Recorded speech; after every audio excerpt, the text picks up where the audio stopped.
Hi everyone, my name is Singh, and together with Naima, who is my colleague at the LPN laboratory of Université Sorbonne Paris, we will present to you our ongoing project in the study of families of monotonic trees, their combinatorial enumeration and their asymptotics, which is joint work with Olivier Bodini, also of the LPN laboratory, and Antoine Genitrini of the Lipsis laboratory of Sorbonne Université. Before starting, we would like to thank the Committee of CSR 2020 for giving us a venue to present this talk. The structure of the talk will be as follows.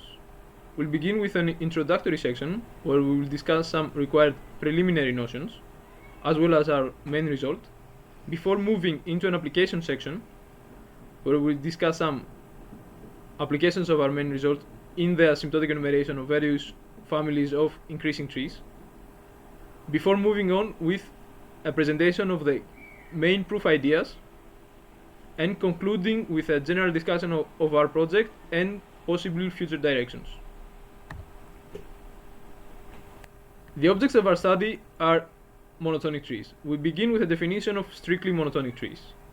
These are rooted trees whose internal nodes are labeled with integers, such that firstly the root is labeled 1, and along its branch, which is a path from the root to some leaf, we see a sequence of labels which is strictly increasing. And secondly, if L is the greatest label that appears in our tree, then the set of labels of this tree is indeed the set of integers from 1 to L. That is, we cannot skip any integers from appearing as a label in our tree. The size of such a tree will be taken to be its number of leaves. For example, here we have a strictly monotonic tree of size 9. We can see, for example, that along this branch, starting from the root, which is labeled 1, we have the strictly monotonic sequence of 1, 2, 3, 4, 5, 7. Such trees are very useful in modeling, for example, probabilistic urns, the evolution of data structures, in which case they serve to illuminate the typical behavior of structures like heaps and search trees, and they also appear in biology, where they serve to represent evolutionary trees or phylogenetic trees. We'll also consider monotonic trees, which is a slight relaxation of the notion of strictly monotonic trees, in which case we require that the labels are just increasing along branches.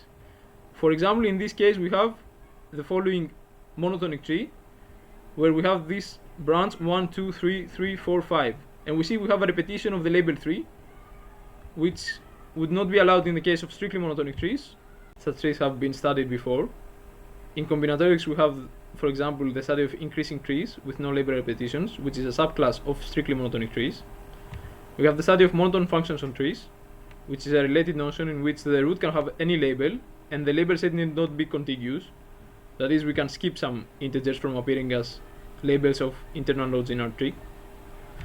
We have the study of strictly monotonic binary trees, which is a specific case of strictly monotonic trees with arity restricted to 2. And finally, we have the study of strictly monotonic shredder trees, which is a specific case of strictly monotonic trees where all arities are allowed.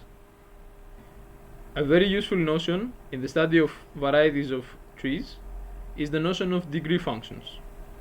For a class of trees with phi I colors of I-ary nodes, we define its degree function to be phi of z equals z plus the sum for I from 2 to infinity of phi I times z to the I. For example, we have the following degree function here. Phi of z equals z plus z squared plus 10 times z cubed plus 2 times z to the 5, which corresponds to the class of trees having binary internal nodes of 1 color, ternary internal nodes of 10 colors, and 5-ary internal nodes of 2 colors. We now proceed by defining an evolution process which produces strictly monotonic trees with a given degree function phi. We'll present this evolution process via an example. In this case, strictly monotonic colored binary ternary trees, where we have 2 possible colors for the binary nodes and 2 possible colors for the ternary ones. We'll take as degree function, of course, z plus 2z squared plus 2z cubed, and let us say that the colors of the binary nodes are white and gray, and the same holds for ternary nodes also. Starting at the 0th step with a leaf, we will iterate on the following steps. First, we choose a non-empty subset L of leaves of the so far built tree. In this case, we had only one leaf, so we have to choose exactly this one leaf. Secondly, we will choose 2 integers for each leaf, r, which represents some arity and is greater than 1 and is such that the corresponding coefficient of the degree function is positive, and C, which represents colors and takes values between 1 and phi r. We will then replace each leaf with an internal node of degree r, where r is the first integer we chose for this leaf in question, and of course with the color we also chose on the last step. Let us iterate through the process once more. We will now choose, for example, this leaf on the left, and let us say that we will replace this leaf with a binary node of white color. And here we have the tree at the end of step 2. Once more, we can iterate through the process. We can choose this time, say, 2 leaves. We can choose for the leaf all the way on the left to be replaced with a binary node of gray color, and for the leaf all the way to the right to be replaced with a ternary node of white color. And in the end, we have our tree, which was built via this evolution process. We can of course continue iterating on this process to produce even bigger trees. We will now describe how to obtain a functional equation for the generating functions enumerating such families of strict monotonic trees. We will first require the notion of a combinatorial class, which is a countable set of structures equipped with a notion of size, such that the size of any structure is always a positive integer, and such that the number of elements of any given size is finite. Let us take, for example, a combinatorial class C.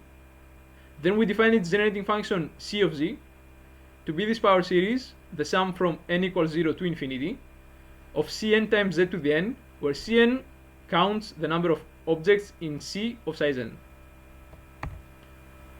A very useful framework is that of the symbolic method, which describes rules for constructing generating functions for decomposable classes. We will make use of 2 such rules. Firstly, we will make use of the disjoint union rule. An element of f plus g is either an element of f or an element of g. In this case, you have on the realm of generating functions that the generating function of f plus g is the sum of the generating functions of f and g. We will also make use of the notion of substitution. In this case, we have f composed with g, which is a combinatorial class whose elements are elements of f whose atoms have been replaced by elements of g. In this case, the corresponding operation on generating functions is functional composition. Using the symbolic method, we can translate the previous evolution process to the following functional equation in terms of the generating function b of z, which enumerates some class of strict monotonic trees. We have b of z equals z plus b composed with phi of z minus b of z. This intuitively can be read as follows. A strictly monotonic tree is either a leaf or a strictly monotonic tree in which we replace some non-empty subset of its leaves with internal loads subject to the restrictions given by the degree function phi of z.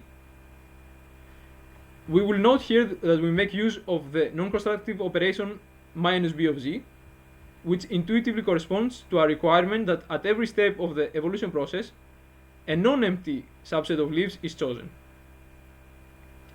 Formal series solutions of the above functional equation are invariably purely formal, having radius of convergence equal to 0.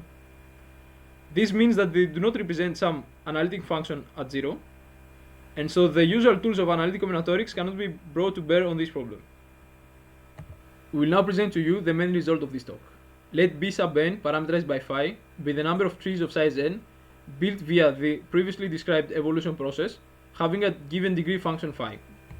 Then, subject to some restrictions on the growth of coefficients of phi, namely that phi 1 equals 1, that phi 2 is at least 1, and that for all I equal or greater to 4, we have phi I is at most 8 times I minus 4 factorial for some fixed positive constant a.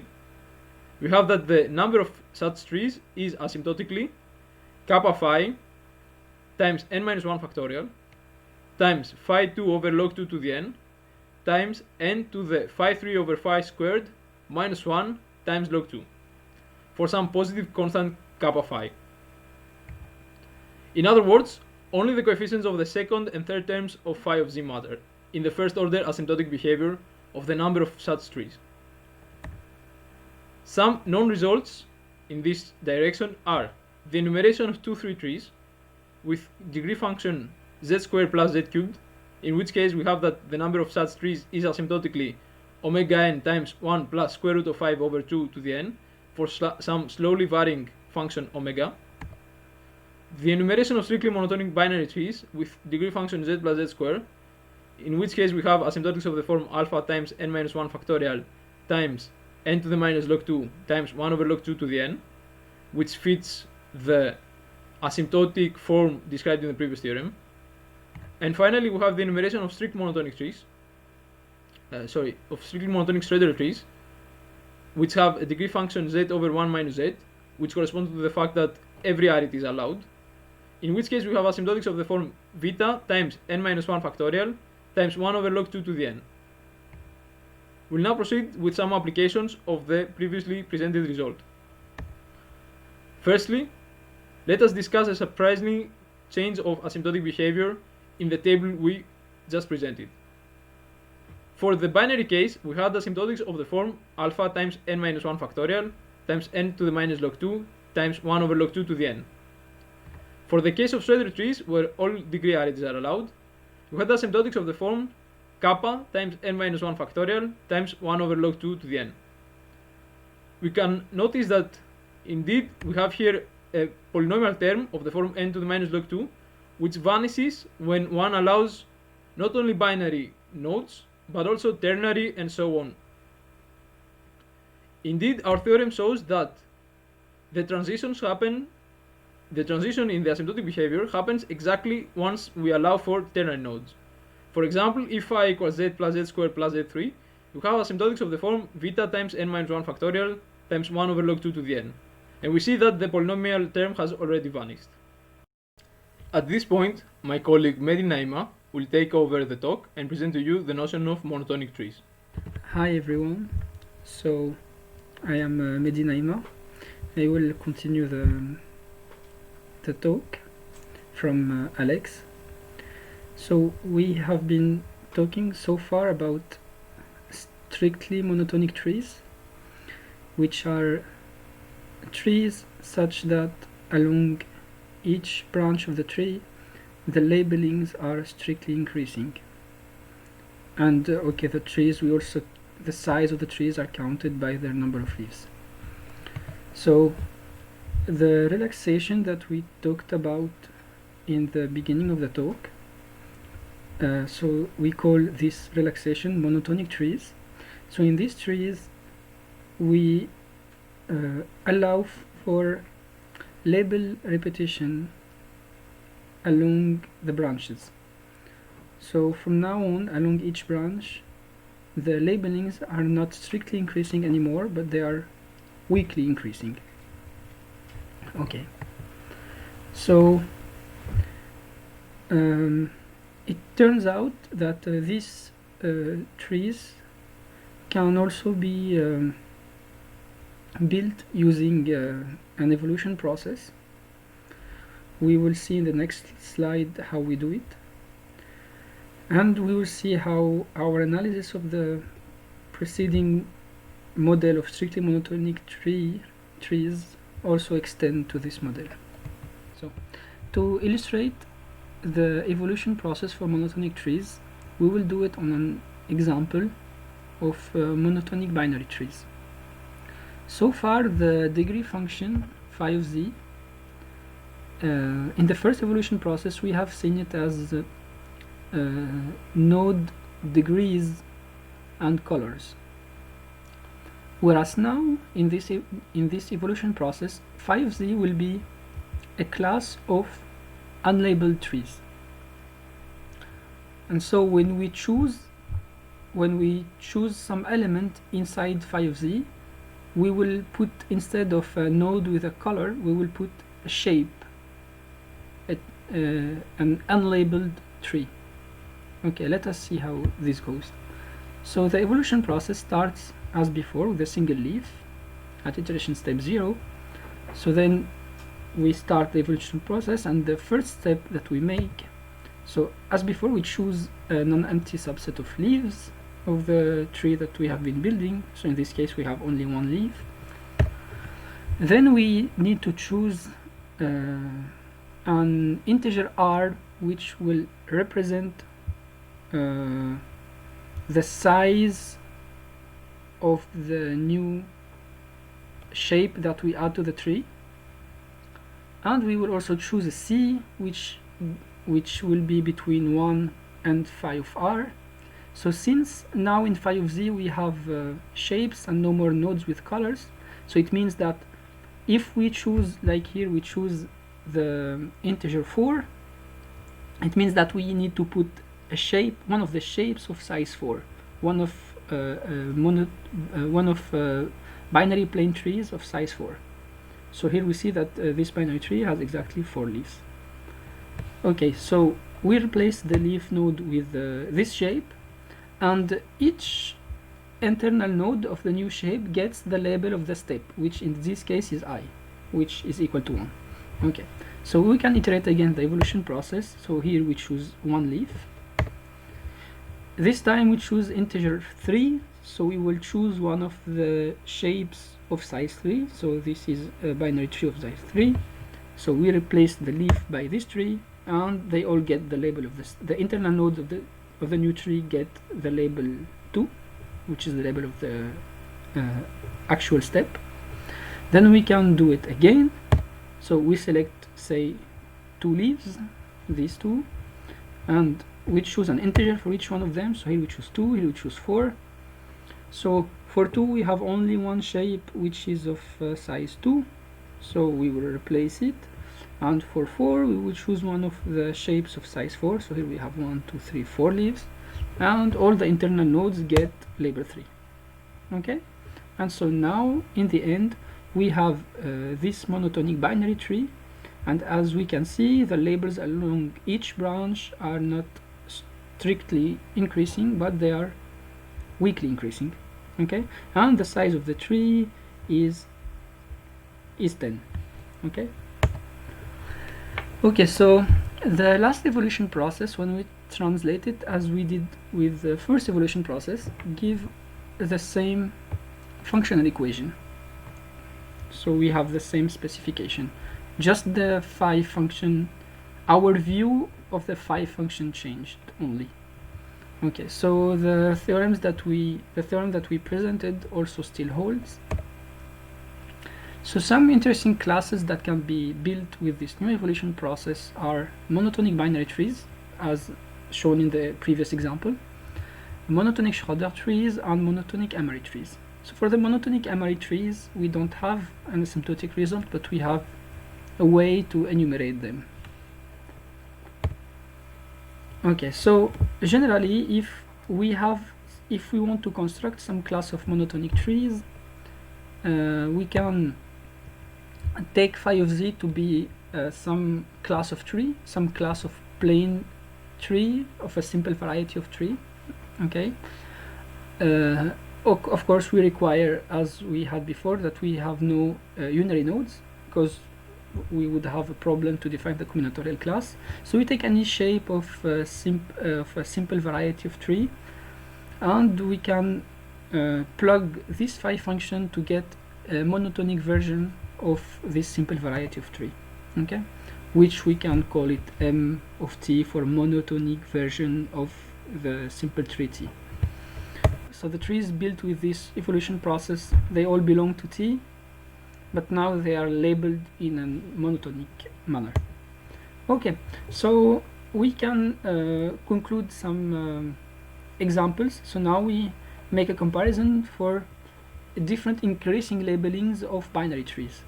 So increasing binary trees is a very much known data structure and combinatorial structure, so they are counted by the number of permutations, since we have a bijection with them, and they are like this. So we have no label repetitions, and the paths are strictly increasing on each branch. Okay, so strictly monotonic trees, these have been studied by Bodini, Genitrini, Gittenberger, and Wagner. So here we have some label repetitions, we see the 3, but the paths along each branch are strictly increasing. Okay, and this model also fall in the theorem that we presented. So now we can also count monotonic binary trees. So these monotonic binary trees, as we see here, we can have weakly increasing labeling along branches. Okay, so we also get the asymptotic of this model with the theorem that we presented. So another example is that of monotonic Schroeder trees. So the Schroeder trees are trees that are rooted, plain, unlabeled, such that internal nodes have degrees bigger or equal to 2, and the size of a tree is taken to be its number of leaves. These numbers, the Schroeder trees, are a well-known combinatorial structure. Here we see the first sizes for the first coefficient of this class, and we can get then with our theorem a monotonic version of these trees by plugging the generating function of these trees, and so we get that the monotonic Schroeder trees have this form of asymptotics. And here we see the first monotonic Schroeder trees, and we can make also the same comparison as before on binary trees, but we can now make them on monotonic trees. Okay, so an increasing Schroeder trees has the skeleton of a Schroeder tree. So as I said, no unary nodes, only higher arity nodes. We count the size by the number of leaves, and so here we have an increasing Schroeder trees, and these have been studied by Bodini, Genitrini, and myself, and we show that the number of trees is n factorial over 2. We also studied the strictly monotonic Schroeder version. So here we have some label repetitions that appear. For instance, the 3 appears 2 times, but along each branch, as before, the labels are strictly increasing. And in the monotonic Schroeder version, the labels this time are weakly increasing. So we see that on the path here we have 1, 2, the 2 is repeated, and then we have 5. Okay, so we have the asymptotic of these 3 models.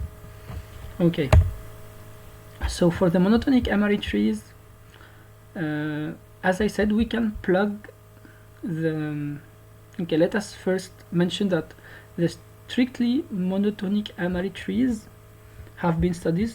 So the trees which have 5z equal to z plus z of m, so we allow only one arity in the tree, and so the strictly monotonic version is already known, and the asymptotics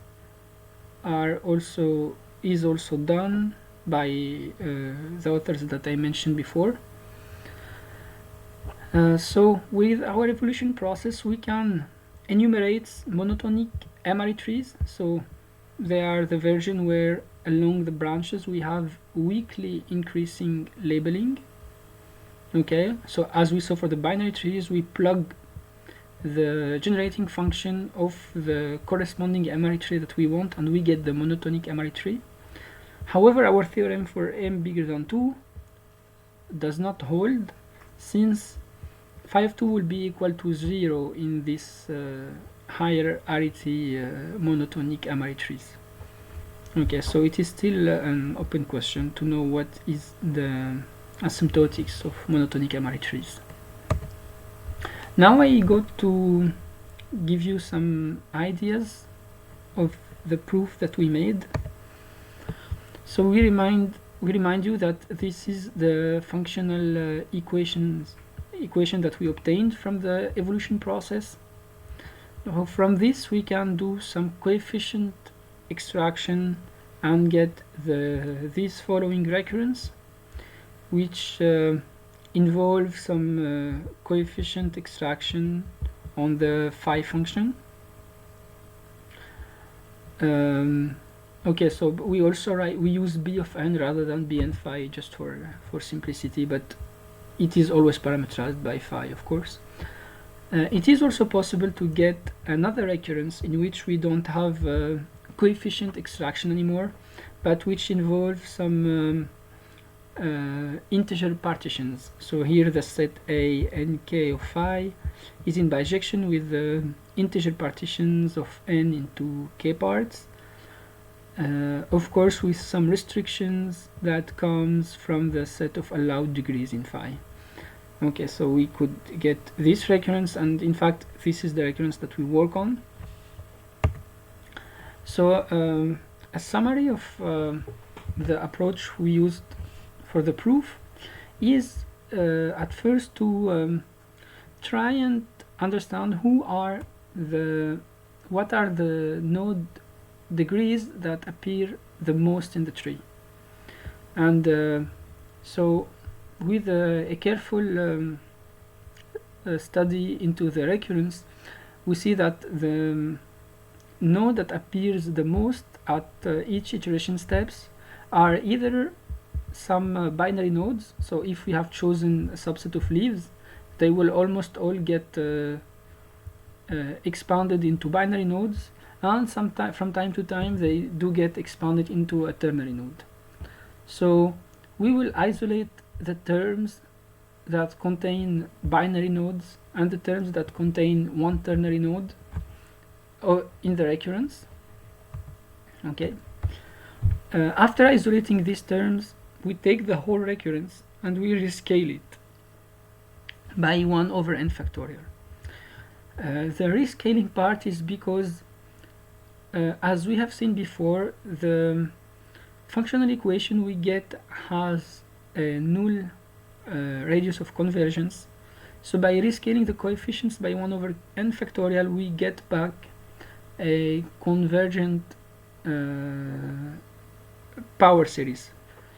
And in this case, it is possible to make use of analytic combinatorics tools to get the asymptotics from the coefficients. So we divide by n factorial, we get the new recurrence small b of n. From the new recurrence, it is possible to define some upper and lower bounds for b of n. Therefore, once we have these upper and lower bounds, we can rewrite the recurrence b of n as a recurrence, and where here we see how the coefficients of phi 2 appear, and phi 2 appears to decay, but phi 3 only appears as with power 1, because this is the cases where we have where we expand into only binary nodes, or one ternary and the rest are binary. So of course the recurrence series is not complete, so we add a reminder term which is a of n, and in a of n we see all the other rarities appearing. Okay. So from this recurrence, it is possible to write the corresponding integral form, and after deriving the integral form of this recurrence, we get the following differential equation, which is this. So from this differential equation, it is now possible to study its to get from it the singular expansion from the connection problem. And well, in fact, for instance, the 1 over log 2, the exponential factor, comes from this place where here the singularity is at log 2 divided by phi 2. Okay, so of course we need the conditions of growth on the degree function that we gave in the theorem to make sure that the part of a of z does not affect the first order asymptotic.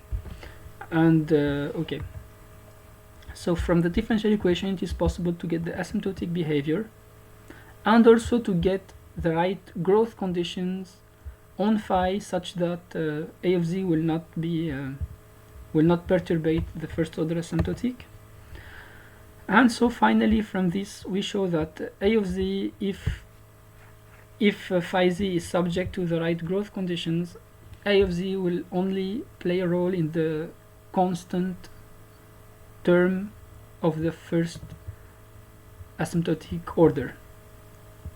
And so we finally have the proof of our theorem.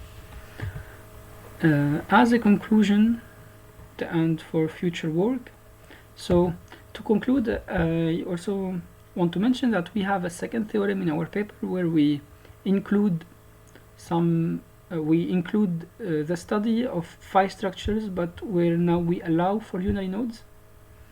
So now if you see here, we have phi of 1 is strictly bigger than 1, whereas it was equal to 1 before. So, but when we include unary nodes, we have to be careful of the fact that at each iteration step it is not possible for all leaves to expand into unary nodes, because if this is the case, the size of the tree has not changed. Remember that the size of the tree is its number of leaves, so if they all expand to unary nodes, we don't change the size. And so therefore we require that at least one of the leaves that has been chosen is non-unary, like is binary or more. So in this case the size of the tree will evolve. Okay, so and in this under these conditions we can show that we also have we can also show an asymptotic behavior. And once again here we see that in the asymptotic behavior, subject to the right growth condition on phi I, we see that only phi 1 and phi 2 appear in the first order asymptotic, and that the other phis do not affect the first order asymptotic. So this is also a nice result. Finally, we would like to get a more general theorem, because if you've seen, our theorem does not work if phi 2 is equal to 0, the first theorem, so that we cannot cover the cases of monotonic Amari trees for now. So this would be an important subject of study in the future. Thank you everyone for listening, and we thank again the organizing committee of CSR for letting us make this talk.